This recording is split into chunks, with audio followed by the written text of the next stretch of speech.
কেমন আছো সবাই?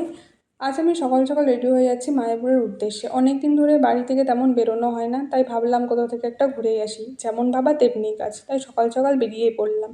আর টোটোও ধরে নিয়েছি। এখন আমি যাচ্ছি।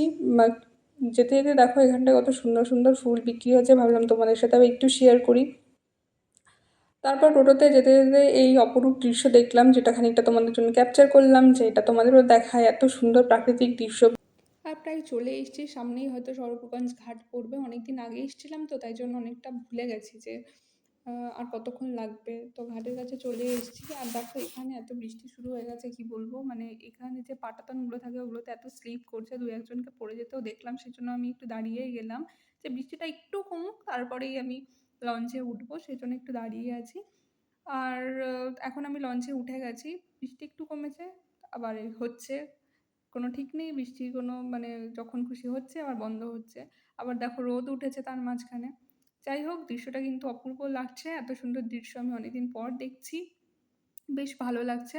আর লঞ্চটা কখন ছাড়বে আমি সেটাই ভাবছি। আর এটাও ভাবছি যে আমি তো সাঁতার জানি না, যদি বাই এনি চান্স পড়ে যাই তাহলে আমাকে কে তুলবে, এটাই আমি ভাবছি, আর কিছু না। কারণ আমি সাঁতার জানি না, এটাই আমার ভয়ের কারণ। তো এইসব করতে করতে লঞ্চটা প্রায় ছেড়ে দিল, এবং আমরা লঞ্চ মানে লঞ্চের থেকে এপার থেকে ওপার হচ্ছি। আর নেমেও পড়েছি লঞ্চ থেকে। দেখো মায়াপুরের যে বড় গেট, সেখানেই যাচ্ছি হেঁটে হেঁটে। এখান থেকে আর আমরা টোটো নিইনি, কারণ বেশি দূর না, এখান থেকে 5 থেকে 7 মিনিট হাঁটা পথই হচ্ছে ইস্কন মন্দির পড়বে।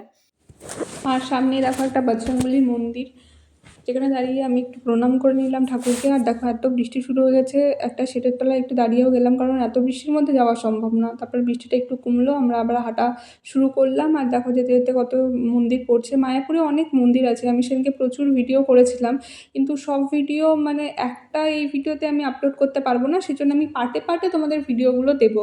আর তোমাদের যদি আমার চ্যানেলটাকে ভালো লাগে, অবশ্যই আমার চ্যানেলটা সাবস্ক্রাইব করবে এবং আমার পাশে থাকবে। আর যাতে আমি একটু মোটিভেট হই, সেটাই আর কি। মায়াপুরে সেদিনকে কী ছিল আমি জানি না, অনেক মন্দিরের গেট বন্ধ ছিল, আবার অনেক মন্দিরের গেট খোলা থাকলেও ভেতরে ঢুকে যে আরও যে আশেপাশটা যে দেখবো সেরকম কোনো ছিল না, কারণ ভেতরের গেটগুলো সব বন্ধ ছিল। আর সামনে দেখো কত জল জমে গেছে, জানি না কেন সেদিনকে এত বৃষ্টি হয়েছে। আমাদের কৃষ্ণনগরে না হলে মায়াপুরের বেশ ভালো বৃষ্টি হচ্ছে, বোঝাই যাচ্ছে পুরো জল জমে আছে, গেট বন্ধ, ভেতরে ঢুকতে দিচ্ছে না।